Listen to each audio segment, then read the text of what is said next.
Почитувани, повод за денешната пресконференција се нови представки кои ги доставивме на ДИК и Антикорупцијска комисија по два основа. Прво, за испитување случаи за злоупотреба на буџетски средства во предизборна кампања од страна на власта. Второ, за испитување на предизборните работувања во јавните институции направени од централната и локалната власт. По првиот основ, барем се покрена прекршочни постапки за 73 случаи на злоупотреба на народните пари од власт и нејзините кандидати, затоа што функционерите на ДПМН со поставување на камени темелници и отварање на инфраструктурни објекти среде кампања директно ги прекршуваат членовите 11 и 12 од Законот за спречување на корупција. По вториот основ, барем се покренат прекршочни постапки за огласите кои беа објавени по распишување на изборите, а преку кои треба се вработат 164 лица во државни и јавни институции, како и преку програми за самовработување плюс 930 лица, или вкупно 1094 лица, што исто така е спротивно на членовите 11 и 12 од Законот за спречување на корупцијата. Колку ДПМН злоупотребува централната власт во предизборни цели, говори еден друг податок.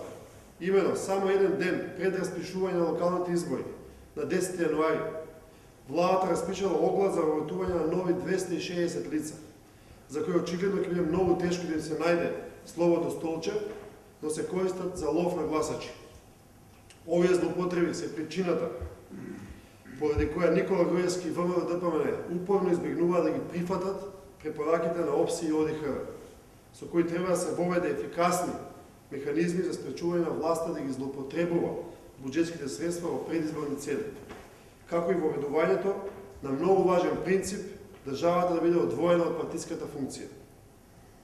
Ние ќе продолжиме да ги процесуираме сите неправилности и злоупотреби кои ги прави ДПМН заедно со партизираните државни органи и режимските медиуми во текот на целата кампања.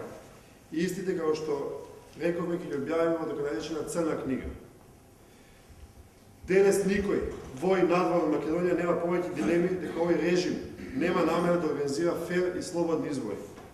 Тоа што Никола Груевски не се откажува од своите механизми и се обидува да влијае на волјата на гласачите, е всушност негово признание дека и самиот е свесен дека нема повеќе поддршката од народот. Сигурни сме, убедени сме, дека токму ваквите манипулации стануваат најголемата мотивација за граѓаните масовно да излезат 24 март и да оказнат овој режим. Ке имате после увид во ова, доколку некој има интерес, поведете прашање. Очекувате од тие представки, што рековте колку 73 плюс што некој каже да не се сеќавам точно?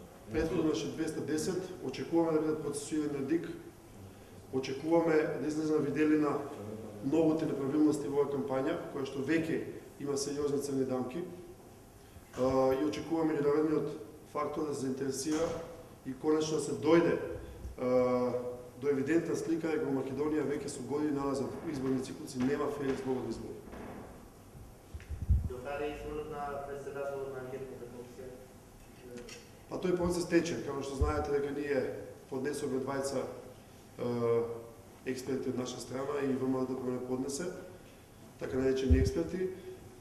Самата динамика на процесот околу председател на комисијата ќе се води во дискреција, како што гледате, и тоа ќе оставиме на председателот Иванов да го направи. Ние предлагаме кандидати и од таа страна се предлагаат кандидати. Благодарам.